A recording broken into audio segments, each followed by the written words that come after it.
ሰላም ጤና ይስጥልኝ ውድ ተመልካቾቻችን። ይህ ፕሮግራም ተዘጋጅቶ የሚቀርብላችሁ በአዲስ አበባ ወንጌላዊት ቤተክርስቲያን መካነ ኢየሱስ በወጣቶች አገልግሎት ይሆናል። አብራችሁን ቆዩ።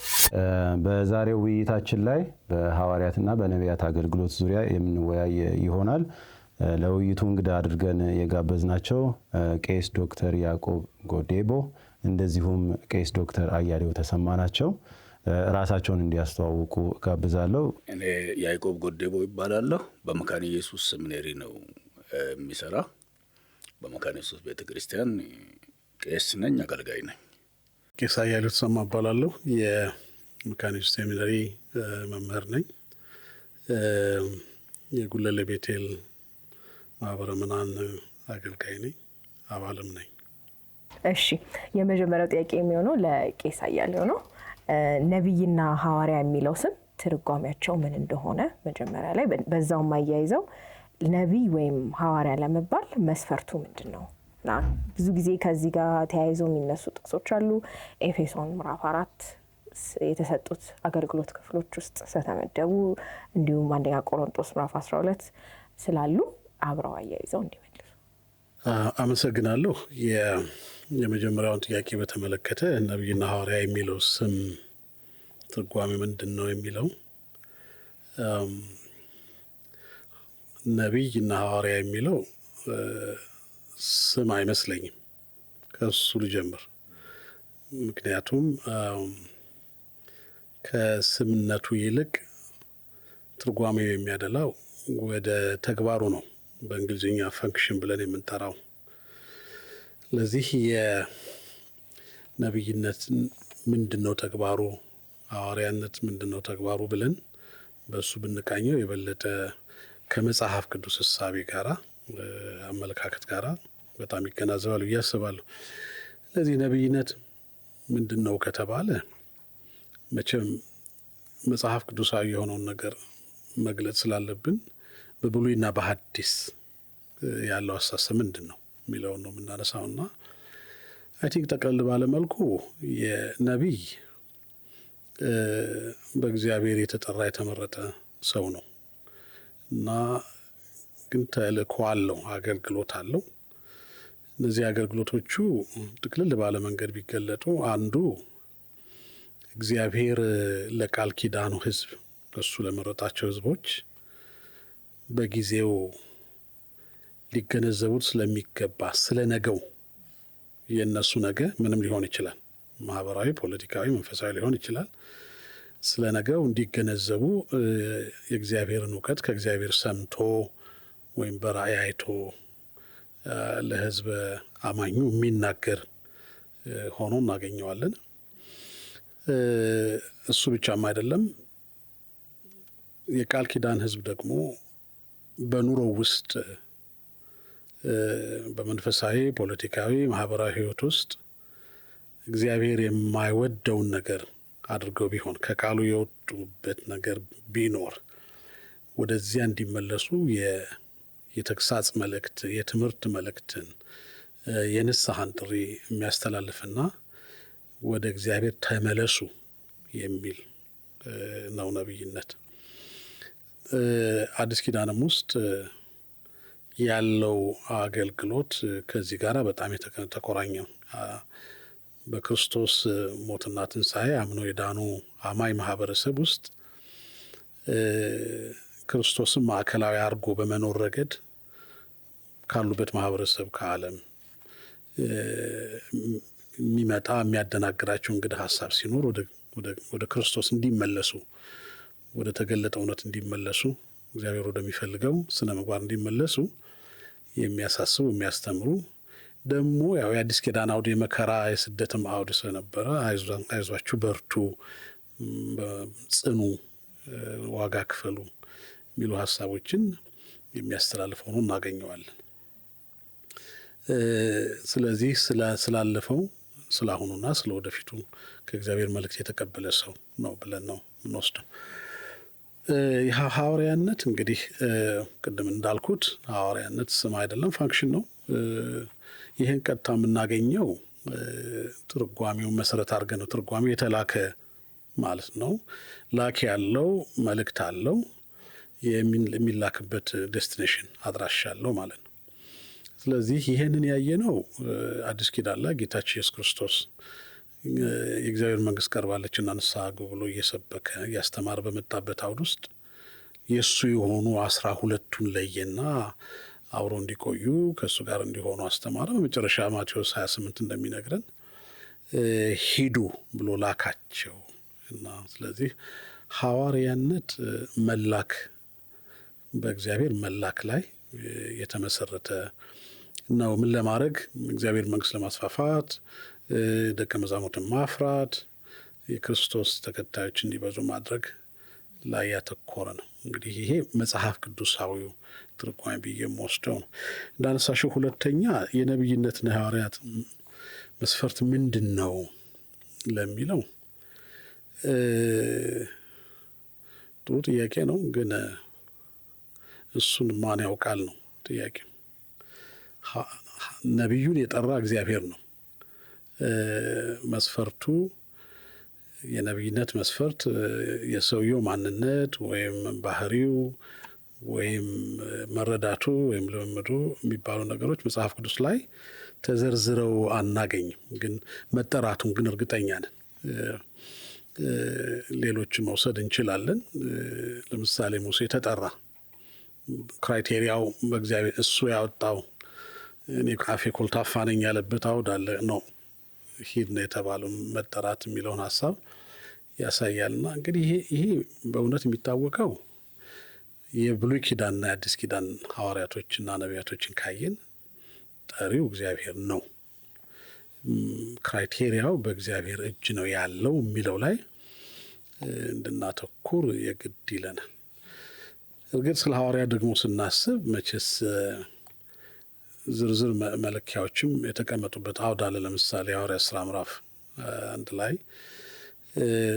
ከደቀ መዛሙርቱ አንደኛው አልነበረም። ማቲያስ ግን መመረጡን እናያለን። ያ እንደ መለኪያ ጥቅም ላይ የዋለው የክርስቶስ ሞትን ማለት ትንሣኤውን ያየ ምስክር የሆነ ክርስቶስ በነበረበት ጊዜ ነበር የሚሉ መለኪያዎች አሉ። ያ ከሰውየው ካራክተር ጋር ሳይሆን ከተጠራበት ዓላማ ጋር ነው። ክርስቶስ ያየ ከሱ የነበረ የተማረ ከሱ ጋር የቆየ የሚል ነው። ያ ሰው ብቻ ነው ሊላክ የሚችለው መልእክተኛ ሊሆን የሚችለው የሚለውን ሀሳብ ያሳየናል። በዚህ መለኪያ 12ቱ ሐዋርያት መለየታቸውን ይነግረናል። መመዘኛው ምንድን ነው? እንግዲህ መጽሐፉ ዝም ካለ እኛም ዝም ነው የምንለው።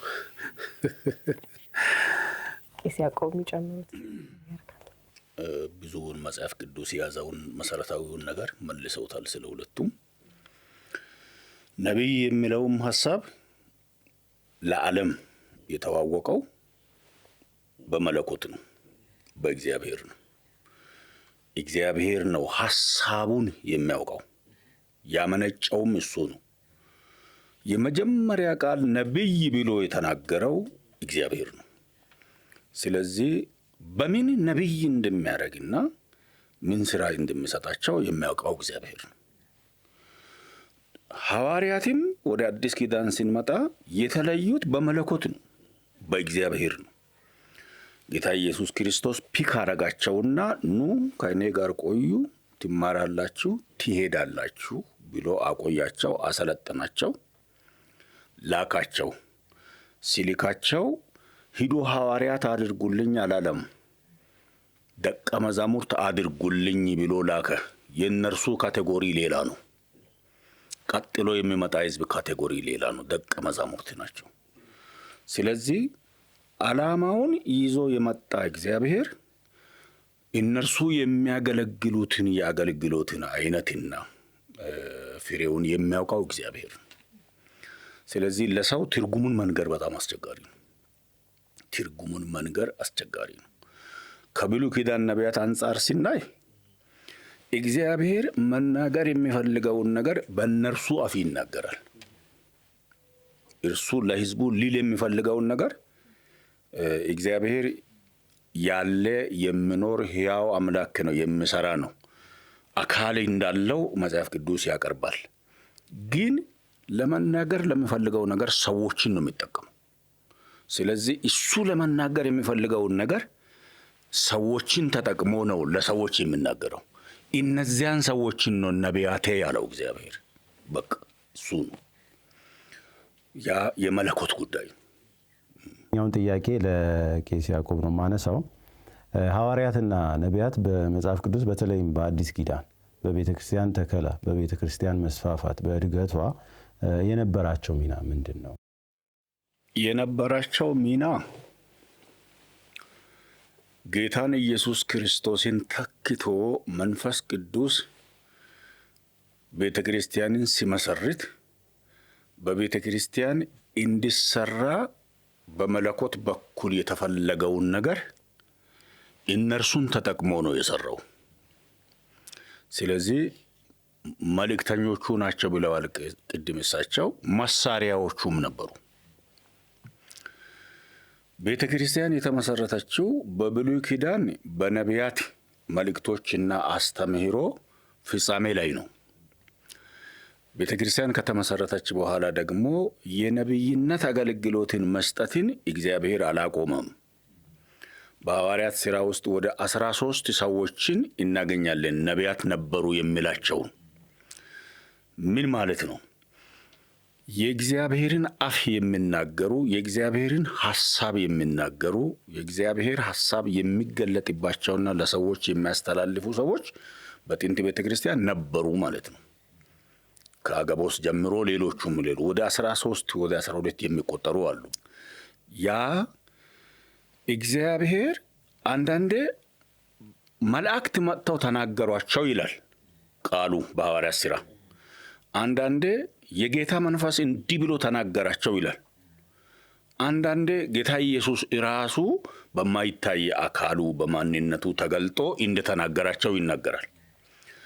የጸሐፊው ሐሳብ እግዚአብሔር በተለያዩ ሚንሶች እየተገለጠ መንገዶች እየተገለጠ ለጥንት ቤተ ክርስቲያን ምእመናን ይናገር እንደነበረ ነው።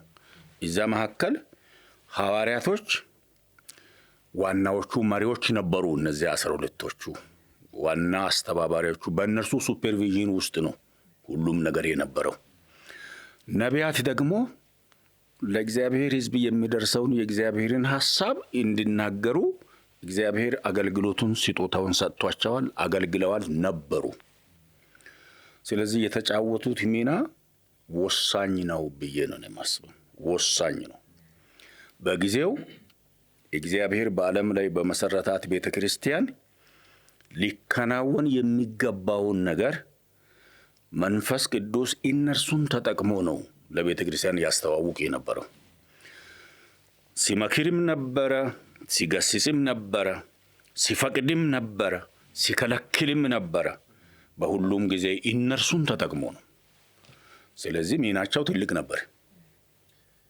በዚህ ጋር አያይዘው ቀጣዩን ጥያቄ ጠይቅና ቄስ አያሌውም የሚጨምሩት ካለ ወደ እርስዎ እመለሳለሁና መጽሐፍ ቅዱስ ያለው ሚናቸው በአዲስ ኪዳንም ቤተክርስቲያን ያለው ሚናቸው አሁን እንዳሉት ሆኖ ጥያቄ የሚያነሳው ደግሞ ከዛስ በኋላ በቤተክርስቲያን ታሪክስ ይህን አገልግሎት በተመለከተ ምን የተሰነደ ነገር ወይ የተቀመጠ ሪፈር የሚደረግ ነገር አለ ወይ? ታሪክ ምን ይላል? የቤተክርስቲያን ታሪክ ከመጀመሪያው ቤተክርስቲያን በኋላ ይሄ አገልግሎትን በተመለከተ ታሪክ ምን ይላል? እንግዲህ በጣም ብዙ የታሪክ ምሁር አይደለሁም። የሲስቴማቲክ ቴዎሎጂ እና የመጽሐፍ ቅዱስ ተማሪ ነኝ። ግን ከነርሱ ጋር አያይዤ ደግሞ ታሪክን በማውቀው ያህል ምነግራችሁ በዚህ በታሪክ በቤተ ክርስቲያን ታሪክ ከሐዋርያት ጊዜ በኋላ ሐዋርያት የተባሉ ሰዎች አልነበሩም።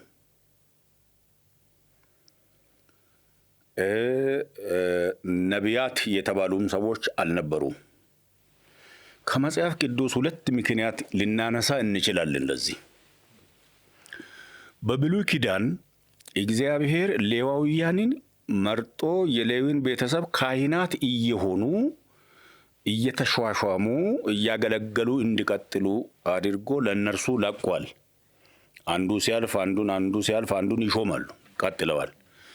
ነቢያትን ግን ሰዎች እንዲሾሙ እግዚአብሔር አልሰጠም። ይሄን በደንብ ማወቅ አለብን።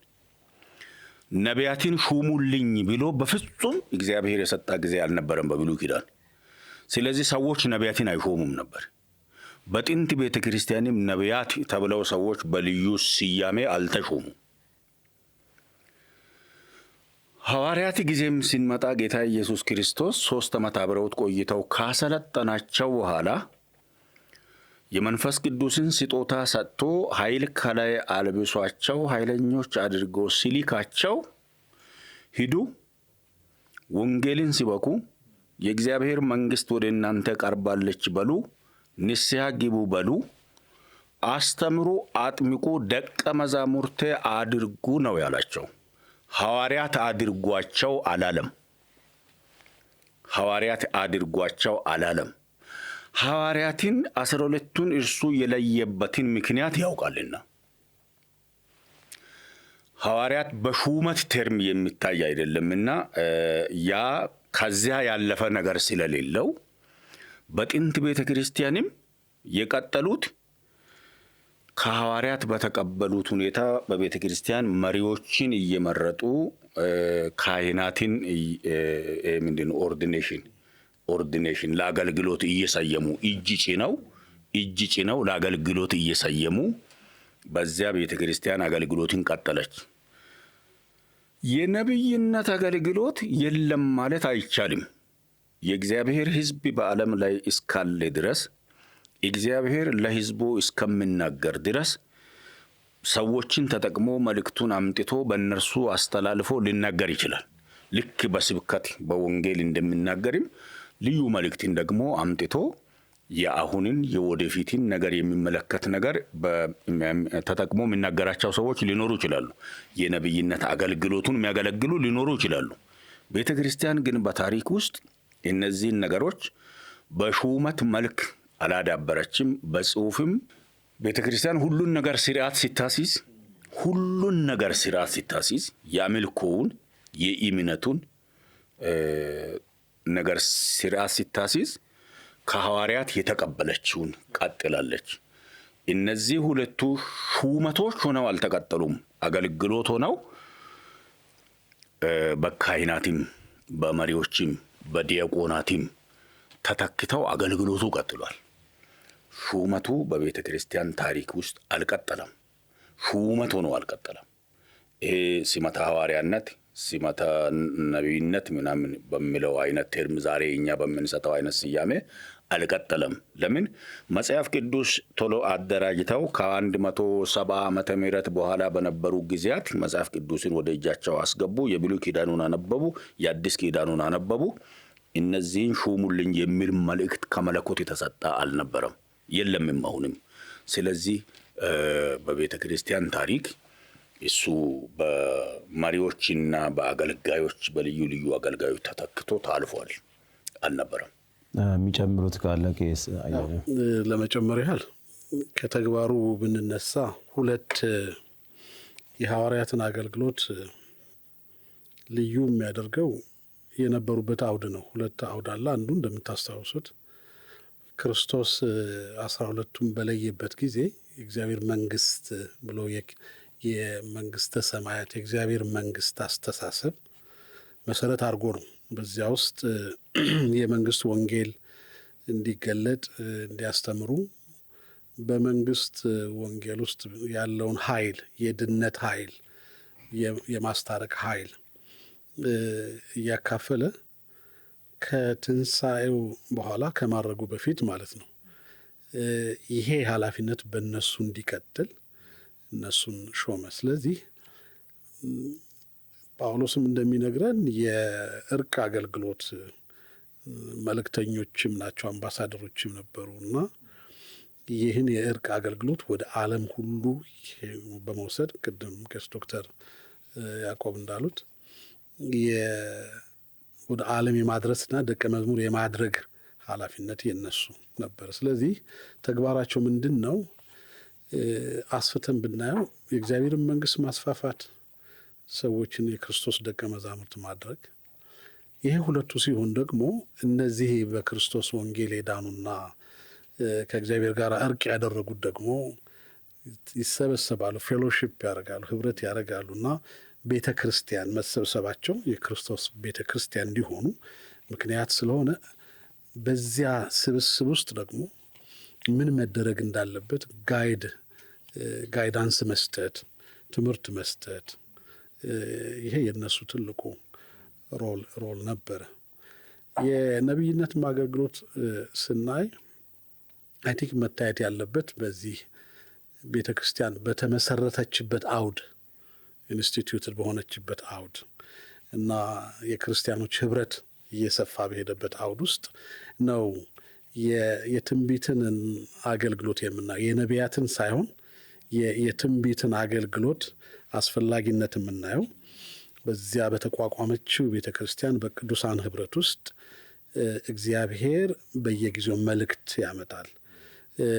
ነቢይ ናችሁ ብሎ ባይሾም ቅድም እንደተባለው ግን መልእክቶች አሉ። አውዱን የተንተራሱ የእግዚአብሔርን ፍላጎት የሚያሟሉ መልእክቶች የነበሯቸው ነቢያቶች አሉ። ስለዚህ የእግዚአብሔር መንግስት በማስፋፋት ረገድ ትልቁ ሚና የሐዋርያት ነበረ። የቅዱሳን ህብረት ውስጥ ደግሞ የጊዜውን የእግዚአብሔርን ስለ ድነትም ቢሆን ስለ ወንጌል ስለ ማስፋፋትም ቢሆን ስለ ቅድስና ህይወትም ቢሆን የነቢይነት አገልግሎት በቤተ ክርስቲያን ውስጥ ነበረ ማለት ይቻላል። ስለዚህ ተግባራቸው ግልጽ ነው። እኔ ኮንቴክስቱን በጣም እንድናስብ ፈልጋለሁ። በተቋቋመችው ቤተ ክርስቲያን ስታብሊሽ ቸርች ውስጥ የነበረውና እግዚአብሔር መንግስት እንዲስፋፋ በፈለገበት አቅም ልክ እንዲሄዱ ሐዋርያቶች ዛስዋይ እነሱ ወደ ዓለም ሁሉ የሄዱት ይሄ ደግሞ ሲሄዱ በመንፈስ ቅዱስ ኃይል ተደግፈው እንዲሄዱ መነገሩ እነሱ ላይ የነበረውን ትልቅ ተግባር በግልጽ ያሳያል። ደግሞ በአካልም ተመስርቷል፣ ቸርችም ተመስርቷል። እዚያም ውስጥ በህይወት እስካሉ ድረስ ጋይድ ያደርጉ ነበር። ሐዋርያት ሥራ ምዕራፍ 2 እንደሚነግረን እዚህ ግልጽ ነው። ከዚያ በኋላ ሐዋርያትና ነቢይነት ቀጥሏል። ብዙ ማለት ባልችልም አልቀጠለም የሚለውን ነገር ደግፌ ነው የምናገር።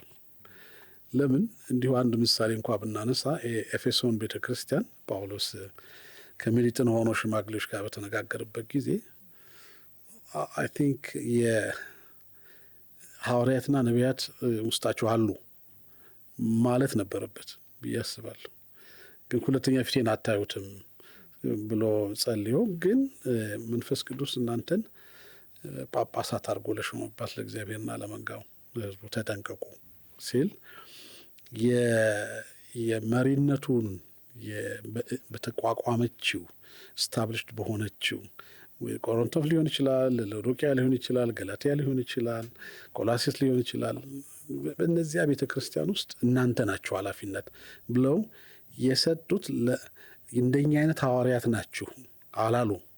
መንፈስ ቅዱስ እናንተን የበላይ ተመልካች፣ ኤጲስቆጶስ የሚለው ሀሳብ የበላይ ተመልካች እና በኋላ ሽማግሌዎች ፕሬስቢቴሮስ ብሎ አድርጓልና አይ ቲንክ በቤተ ክርስቲያንም ውስጥ የቀጠለው የሐዋርያነቱ ሳይሆን ሐዋርያት ከእግዚአብሔር ሰምተው በደነገጉት ስርዓት የመጡ ሰዎች የበላይ ተመልካቾች ሽማግሌዎች ሆነው ቤተ ክርስቲያን መርተዋልን። አይ ቲንክ እሱ ግልጽ ያደረገ ይመስለኛል። ኪዳን ዘመን ነቢያት ወደፊት ሊመጣ ያለውን ነገር እያመለከቱ እንዲናገሩ ነው ብዙውን ጊዜ እግዚአብሔር ያስነሳቸውና ሊመጣ ወዳለው ነቢይ ወደ ኤልያስ እያመለከቱ ነበር ብዙ ጊዜ ያገለገሉት።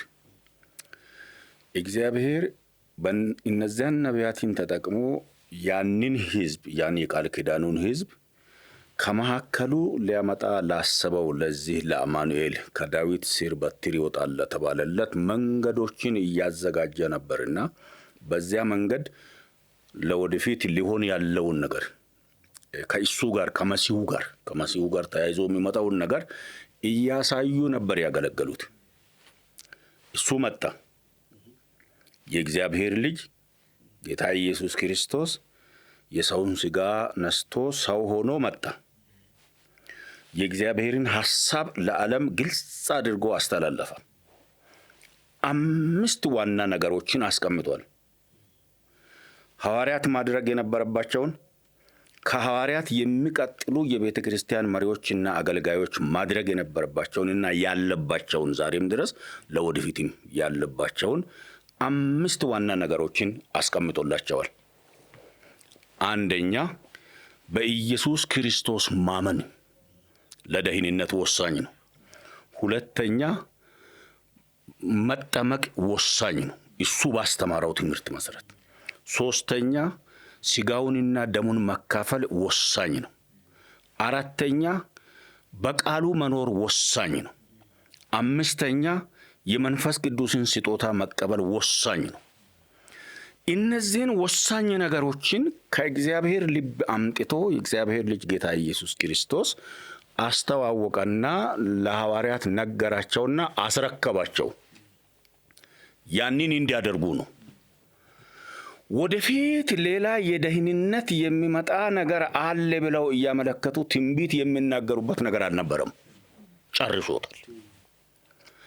እግዚአብሔር ለዓለም ለእርቅና ለደህንነት ሊያደርግ ያሰበውን ነገር በእነዚህ ነገሮች ውስጥ ምንድነው ስርዓት መስመር ያስያዛቸውና እነዚህን አድርጉ አለና ስለ ወደፊት ሌላ ነገር ታስቦ ትንቢት የሚነገርበት ምን የሚባልበት አይነት ነገር በር አልከፈተም። ይሄ ለደህንነት በቂ ነው ብሎ አስተምሮ ሄደ። ያንን ይዘው ነው የወጡት። ይሰብካሉ፣ ወደ ጌታ ይመልሳሉ፣ ሰዎች ያምናሉ፣ ይጠመቃሉ፣ ቃሉን እየተማሩ እራቱን እየተካፈሉ የጌታን ሥጋና ደም እየተካፈሉ የቤተ ክርስቲያን አባላት ይሆናሉ። የዳነ የእግዚአብሔር ሕዝብ ነው። ካህናት የተባሉት እነርሱ ናቸው። የደህንነቱ ፍሬም እዚያ ጋር ተፈጽሟል። የሐዋርያት አገልግሎት ከዚያ በላይ እንዲሄድ የታሰበ አይመስልም። በአዲስ ኪዳን ሲታይ የነብይነቱ ውስጥ ከተባለ አልፎ አልፎ እግዚአብሔር ዓለምን ስለሚያስተዳድር ለዓለም፣ ለአህጉር፣ ለሀገር፣ ለቤተ ክርስቲያን፣ ለግለሰብ ሊሆን ያለን በልቡ ያለውን ነገር ሰዎችን ተጠቅሞ ሊያስተላልፍ ይችላል። እነዚያን እንደ ነቢያት ልንመለከታቸው እንችላለን። ግን ነቢያት ብሎ የመሿሿም ነገር በመጽሐፍ ቅዱስ የተሰጠ የለም። ሐዋርያት ብሎ የመሿሿምም ነገር የተሰጠ የለም። ስለዚህ ቤተ ክርስቲያን በታሪክ አልቀጠለችም። ስለዚህ የነቢያትና ሐዋርያት እንዴት በመጽሐፍ ቅዱስ የነበራቸውን ሚና አይተናል። በቤተ ክርስቲያን ታሪክም እንዴት እንደነበር አይተናል። እና አሁን በዚህ ዘመን አሁን እኛ ባለንበት ሐዋርያት ነቢያት አሉ ወይ? እና ይሄንን ሲመልሱልኝ እኛ መካነ ኢየሱስ በሉትራን ቤተ ክርስቲያን ማለት ነው የምንቀበለው ምንድን ነው? ጥሩ። አሁን በዚህ ዘመን ሐዋርያትና ነቢያት አሉ ወይ የሚለው ጥያቄ መልሱ አሉ። የት አሉ ነው ጥያቄው። በሌሎች ቤተ እምነት ውስጥ አሉ። እንደ ቤተ እምነት ተቋቁመው አሉ። በመካኒስ ውስጥ አሉ ወይ ስንል እስካሁን ድረስ ባለው ሂደት ይሄንን ቃለ ምልልስ ስናደርግ እስካደረግንበት ጊዜ ድረስ በኢትዮጵያ ወንጌላዊት ክርስቲያን መካነ ኢየሱስ ደረጃ ሐዋርያነትና ነብይነት በእውቅና ተሰጥቶት አንዱ በቤተ ክርስቲያን አገልግሎት ውስጥ ልምምድ ላይ ሰዎች እንዲለማመዱት እንዲሆኑትም የተፈቀደ ሆኖ አልተገኘም። ስለዚህ ይሄንን እንዲያውም ቄስ ዶክተር ያዕቆብ ያስታውሳል። አይ ቲንክ በ2003 ዓመተ ምህረት ለቤተ ክርስቲያኒቱ የስራ አስፈጻሚ ቦርድ የቀረበ ጽሁፍ አለ ይህን አስመልክቶ እና በዚያ ላይ ዝርዝር አለው የሐዋርያትና የነቢያት አስተምህሮ ከሌሎች ቤተ እምነቶች መካነ ኢየሱስ ሳይሆን ከሌሎች ቤተ እምነቶች ተነስቶ አሁን ኢትዮጵያ ውስጥ ባሉት አብያተ ክርስቲያናት መካከል እየገነነ የመጣ ሀሳብ ስለሆነ መካነ ኢየሱስ ምንድን ነው አቋሟ የሚል ጥያቄ ቢነሳ አቋማችን ይሄ ነው ብሎ መግለጽ አስፈላጊ መስሎ ስለታየ በዚያ መግለጫ ላይ ወጥቷል። ያ በቤተ ክርስቲያን ታሪክም ስነ መለኮትም አገልግሎትም ልምምድ እስከዛ ድረስ ሐዋርያ ነቢይ ተብሎ የተሰየመ ሰውም የለም፣ ኦፊስም የለም። ግን የነቢይነት አገልግሎት የለም ወይ መካነ ኢየሱስ ውስጥ? የሐዋርያነት አገልግሎት የለም ወይ ካል የትኛው አይነት ነው ብለህ ነው መጠየቅ ያለብህ። የትኛው አይነት ነው ያለው? አሁን ነቢይ የነቢይነት ሹመት የነቢይ ኦቶሪቲ የተሰጠው ሰው አስበን ቢሆን እንደሱ አይነት ሰው መካነ ኢየሱስ እስካሁን ኦፊሻሊ እውቅና የሰጠችው የለም።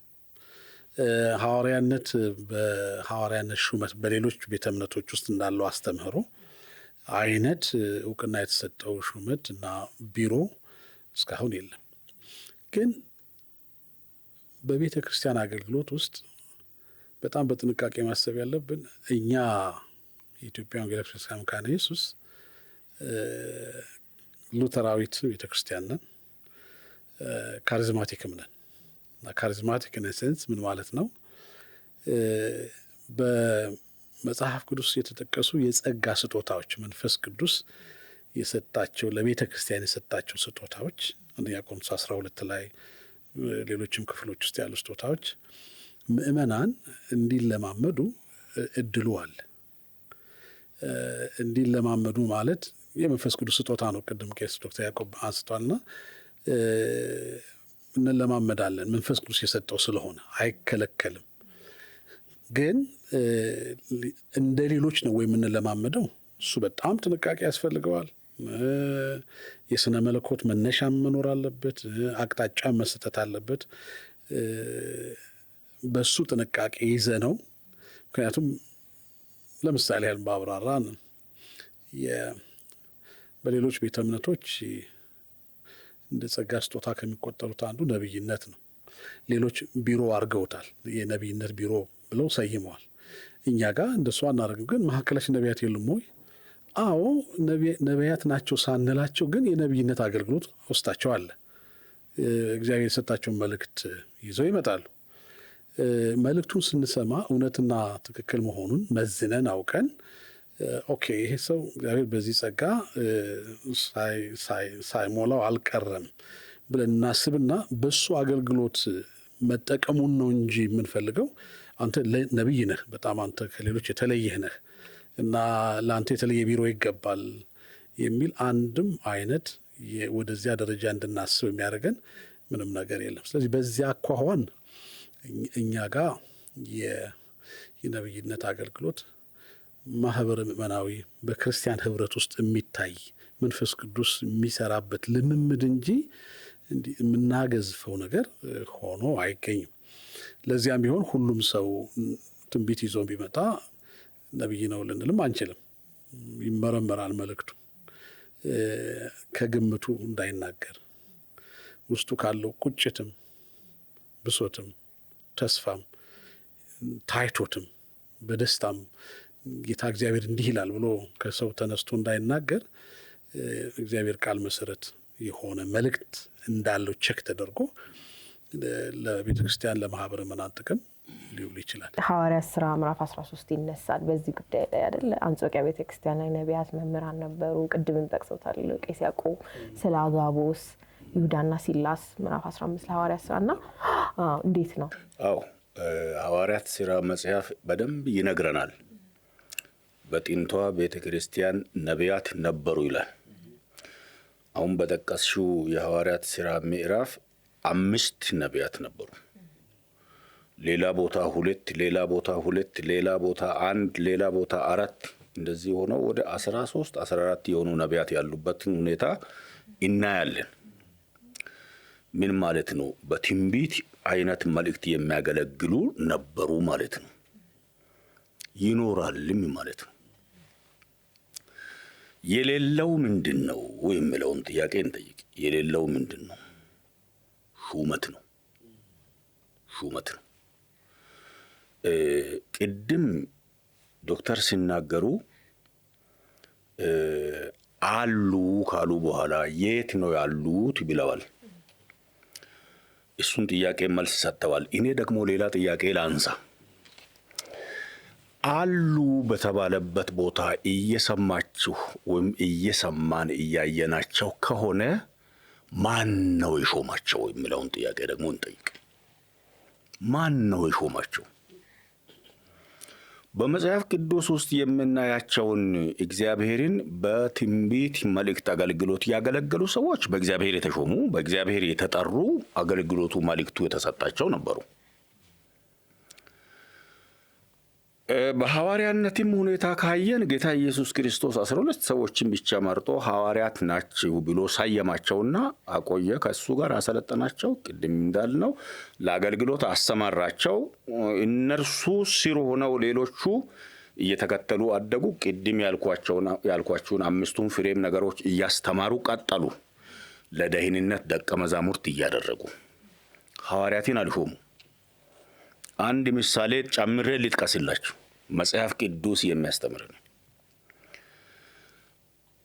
በጌታ ተመርጠው የነበሩት ሐዋርያት እነ ጴጥሮስ፣ እነ ዮሐንስ፣ እነ ያዕቆብ በአገልግሎት ዘመናቸው አንድ ሰው ሐዋርያ አልሾሙም። ሐዋርያ ጳውሎስንም እኮ እነርሱ አልሾሙም። ሐዋርያ ጳውሎስንም እነርሱ አልሾሙም። ሐዋርያ ጳውሎስ በራሱ ነው እኔ ለእነርሱ የተገለጠ ጌታ ተገልጦ ነው ያመጣኝ፣ በእነርሱ ምስክርነት አልመጣሁም። ራሱ እኔን ፈልጎኝ መጥቶ በመንገዴ ላይ ይዞኝ ተናግሮኝ አሰልጥኖኝ አስታጥቆኝ አምጥቶኛል። ከዚህ በላይ ሐዋርያ ማን አለ? እኔ የእሱ ሐዋርያ ነኝ ያለው እውነቱን ነው። 100% እውነቱን ነው። በራሱ ነው ሐዋርያ ነኝ ያለው። ቤተክርስቲያንም ያንን ተቀበለች። በታሪክ ውስጥ ሐዋርያ ጳውሎስ የተባለው በዚያ ነው። ሐዋርያት አልሾሙ። ውርስ የለም ለመከተል። ስለዚህ ተሐድሶ በ16ኛው መቶ ክፍለ ዘመን በቤተ ክርስቲያን ውስጥ እስከሚከሰትበት ጊዜ በነበረ ዘመንም አልነበረም። ከተሐድሶ ዘመን ከ16ኛው መቶ ክፍለ ዘመን ወዲህ ብዙ አብያተ ክርስቲያናት በተለይ እነዚህ ወንጌላውያን አብያተ ክርስቲያናት እንደ ሉተራውያን፣ ሪፎርሜድ፣ ሜቶዲስቶች፣ አንግሊካኖች፣ ሌሎችም መጡ። በጸጋ ስጦታዎች የሚያገለግሉ ሰዎች እዚህም እዚያም በዚያም እየወጡ እያገለገሉ ነበር። ሐዋርያ የሚል ሹመት፣ ነቢይ የሚል ሹመት አልነበረም።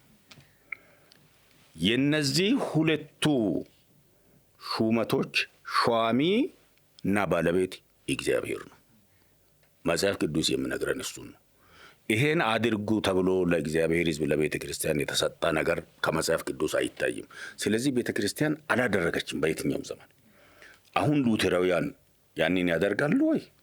አያደርጉም። መጽሐፍ ቅዱስ አይማራቸውማ። ሉተራውያንን ሉተራውያን የሚያደርጋቸው፣ መካነ ኢየሱስን መካነ ኢየሱስ የሚያደርጋት ለመጽሐፍ ቅዱስ ኦቶሪቲ መኖር ነው። በመጽሐፍ ቅዱስ አስተምህሮና እውነት መኖር ነው። በዚያ ውስጥ አድርጉ ያልተባለውን ነገር ማድረግ ነው። ስለዚህ ነው ማን ነው የሾማቸው የሚለውን ጥያቄ ስናነሳ አንዳንዶቹ በራሳቸው እኔ እንዲህ ነኝ ብለው ራሳቸውን የሾሙ ናቸው። አንዳንዶቹ ደግሞ በዚህም በዚያም ተያይዘው በጉባኤ የተሾሙ ናቸው። ተቀባይነት አለው ይሄ?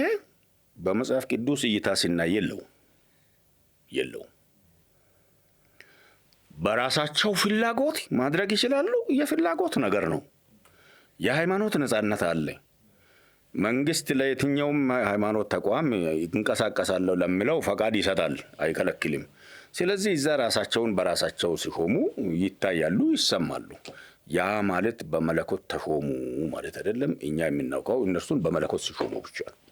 መካነ ኢየሱስ ቦታዋ ይሄ ነው። ምናልባት ለዚህ የሚጠቅመን ብዬ የማስበው አሉ የት አሉ የሚለውን ጥያቄ ስናነሳ ሁለት ነገር ማሰብ አለብን። አንዱ የወንጌላውያን እምነት በአገር አቀፍም በዓለም አቀፍም ብዙ አይነት ነው። ብዙ የመሰረተ እምነት አስተምህሮ፣ የታሪክ አስተምህሮ፣ የልምምድ አስተምህሮ፣ የስነ አፈታት መጽሐፍ ቅዱስን የመተርጎም አስተምህሮ፣ የትምህርት ልዩነቶች አሉ። ባሉበት አውድ ውስጥ ነው ያለ ነው። ስለዚህ እንደዚህ አይነቱ ሀሳብ ከየት መጥቶ ነው አሁን እኛን የሚያስጨንቀን? አሁን ከየት መጥቶ ነው የሚያስጨንቀን ብለን ስናስብ የምንኖረው በዚህ ዓለም ላይ ነው። የተለያየ እምነት ያላቸው አካላት አሉ። ስለዚህ ይህን የሚከተሉ ሰዎች አሉ። እነሱ ስለሚከተሉ እኛ እንከተል ወይ የሚል ፍላጎት ቢነሳ መጀመሪያ መታሰብ ያለበት እንከተል ወይ አይደለም። ይህን የሚሉት አካላት ምን መሰረት አድርገው ነው ወደዚህ ሀሳብ የመጡት? ሐዋርያትና ነቢያት አገልግሎት አለ ብለው አለን የሚሉት ምን መሰረት አድርገው ነው ተብሎ መጠየቅ ያለበት። ምክንያቱም ትምህርቱ ነው የሚቀድመው፣ ታሪኩ ነው የሚቀድመው። ስለዚህ በዚህ ሀሳብ ዙሪያ ያሉ እንግዲህ ከሰሜን አሜሪካ ስነ መለኮት አዋቂዎች እንደነ ፒተር ዋግነር አይነት ሰዎች የሰርድ ዌቭ የሚባል ከፔንቴኮስታልስ እንግዲህ ፔንቴኮስታሎች ብዙ አይነት ናቸው። ክላሲካል ፔንቴኮስታል፣ ኒዮ ፔንቴኮስታል የተባለ አሁን በ20ኛው ክፍለ ዘመን ኒዮ ፔንቴኮስታል ሳይሆን የሰርድ ዌቭ የሚል እንቅስቃሴ ነውና ምንድን ነው መጨረሻው ዘመን ላይ ነው ያተኮረ ሀሳብ ነው ያለው። መጨረሻው ዘመን ላይ ስለሆነ ቤተ ክርስቲያን በመጨረሻው ዘመን በመንፈስ ቅዱስ ኃይል ተሞልታ በአዲስ ጉልበት ይህን የመጨረሻውን ዘመን ትሻገረዋለች። አዲስ ጄኔሬሽን፣ አዲስ ትውልድ መጥቶ የሚል ሀሳብ ነው ያለው። አስተምህሮ ነው እና ምንድን ነው መገለጫው? መንፈስ ቅዱስ ኤክሴፕሽናሊ በኃይል የተወሰኑት ላይ ይወርዳል። እነማ ላይ? ሐዋርያትና ነቢያት ላይ እና ሜይቢ አዲስን መገለጥ ሊያመጡ ሁሉ ይችላሉ ከተጻፈው። ምክንያቱም መንፈስ ቅዱስ በኃይል ስለሚወርድባቸው እና ትኩረታቸው ምንድን ነው? ሂሊንግ ላይ ነው። የፕሮስፐሪቲ ሀሳብ አለ፣ ብልጽግና ወንጌል አለና ከዚያ አውድ ውስጥ የወጣ ሀሳብ መኖሩ ልብ ማለት ጥሩ ነው እና አሉ ስንል እኛ ነን አላልንም። አሉ እንደ ታሪክ አሉ። ይሄ ጥያቄ ሲነሳ ሰው ቆም ብሎ ማሰብና መጠየቅ አለበት እና ማን ነው የሾማቸው? አይ ቲንክ ያው ትምህርት የራሱን አሿሿም የራሱን አካሄድ ይፈጥራል። እንደምታውቁት አንድ አስተምሮ ሲመጣ አሰራርም ይዞ ይመጣል፣ አወቃቀርም ይዞ ይመጣል፣ ፍላጎት ይዞ ይመጣል፣ ሲስተም ይዞ ይመጣል። ስለዚህ ከዚህ ሀሳብ አንጻር ቀስ ብሎ ረጋ ብሎ መቃኘት ጥሩ ነው። በሉተራውያን በእኛ እስካሁን አልጀመርንም። ቀጣዩ ጥያቄ በሐዋርያት ሥራ መጽሐፍ ቤተ ክርስቲያን በወንጌል የተስፋፋችበትና መንፈስ ቅዱስ የጸጋ ስጦታዎችን በመግለጥ ቤተ ክርስቲያንን ሲያንጽ የምንመለከትበት ብዙ ክፍሎች አሉ በሐዋርያት ሥራ እንደምናየውና ከእነዚህ ስጦታዎች አንዱ ደግሞ የነቢያት ነው። ተደጋግሞም አንስተነዋል። ቄስም ሲያነሱ እንደነበረው ብዙ ነቢያቶች እንደነበሩ የሚያሳይ የመጽሐፍ ቅዱስ ክፍሎች አሉና በእነዚህ ስጦታ ማገልገላቸውን ስናይ በዚህ ዘመንም ደግሞ እናንተም አንስታችሁታል፣ እኛም ደግሞ የምናየው ነው። በእኛም ማህበርም ጭምር በመካነ ኢየሱስም ጭምር ትንቢትን የሚናገሩ እኛም ደግሞ የምንቀበላቸው ሰዎች እንዳሉ እናያለን። ይሄን ስናይ ነቢይ ለማለት ምን ይገድበናል? ነቢያት ብንላቸውስ የሚለውን ጥያቄ ለማንሳት ፈልገናል። ይሄ ትክክለኛ ጥያቄ ነው። አገልግሎታቸውን አይተን ከአገልግሎታቸው አንጻር ይሄ ሰው እቺ እህት የእግዚአብሔር አገልጋይ ነው፣ ነቢይ ነው ማለት እንችላለን። ከአገልግሎታቸው አንጻር ነቢይ እንደሆኑ የእግዚአብሔርን ሐሳብ እንደሚያስተላልፉ መረዳትና ነቢይነትን በሹመት በማይረግ አይነት መረዳት የተለያዩ ነገሮች ናቸው። የትንቢት አገልግሎት ያለውን ሰው እንዲሁ ከአገልግሎቱ አንጻር ነቢይ ነው ማለት እንችላለን። ደግሞም በተለምዶ ንግግርም እኮ ጥሩ ጠንካራ የወንጌል ሰዎችን ደግሞም በስነ ምግባራቸው በደንብ የታነጹ የወንጌል ሰዎችን ነቢያት ናቸው እንላለን እኮ። ቆይ እስቲ ከመጽሐፍ ቅዱስም አንድ ምሳሌ ልስቲ። እግዚአብሔር እኮ አብርሃምን ነቢይ ነው ብሏል። አብርሃም ትንቢት አልተናገረም። ያዕቆብን ነብይ ነው ብሏል። ይስሐቅን ነብይ ነው ብሏል። ነቢያቶችን ብሏቸዋል። ምን ማለት ነው? በእነርሱ ውስጥ አምጥቶ የትንቢት መልእክት አስተላልፎ እንደ ነቢያት የእግዚአብሔርን ሐሳብ ወስደው ለጉባኤ ያስተላልፉበት ጊዜና ታሪክ አይታይም። ግን ምንድን ናቸው? ለእግዚአብሔር የተለዩ፣ እግዚአብሔርን የሰሙ፣ የታዘዙ፣ አካሄዳቸውን ከእሱ ጋር ያደረጉ ሰዎች ነበሩ። ስለዚህ እንደ እግዚአብሔር ሰዎችም ታይተዋል። እግዚአብሔርም ራሱ እንደተለዩለት ነቢያቱ አይቷቸዋል እኮ። ስለዚህ እኛም ዛሬ ሰዎች በመካከላችን እውነተኛ የሆነ መልእክት እግዚአብሔር ሰጥቷቸው በትንቢት መልእክት ቤተ ክርስቲያንን፣ ሀገርን፣ ሕዝብን የሚያንጹ፣ የሚገስጹ፣ የሚመክሩ የእግዚአብሔርን አፍ የሚናገሩ መልእክተኞች ካሉ ነቢያት ናቸው ብለን መረዳትን የሚከለክለን ነገር የሚኖር አይመስልኝም። ያ ማለት ጨርቅ ቀይረን፣ ኮፍያ ቀይረን፣ ቀበቶ ቀይረን፣ ጫማ ቀይረን ሹመት እንሰጣለን ማለት አይደለም። አሁን ዘመን ያለው ይሄ አለ የሚባለው ሹመት ከምድራዊ ሐሳቦች ጋር የተያያዙ ብዙ ነገሮች፣ ብዙ ገጽታዎች አሏቸው።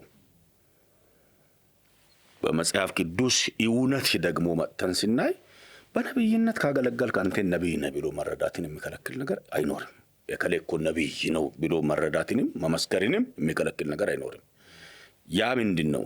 ሹመት ቤተ ክርስቲያን ፎርማሊ ኦፊሻሊ ሹመት ሰጠች ማለት አይደለም። ተቀባይነት የሌለው የትኛው ነው?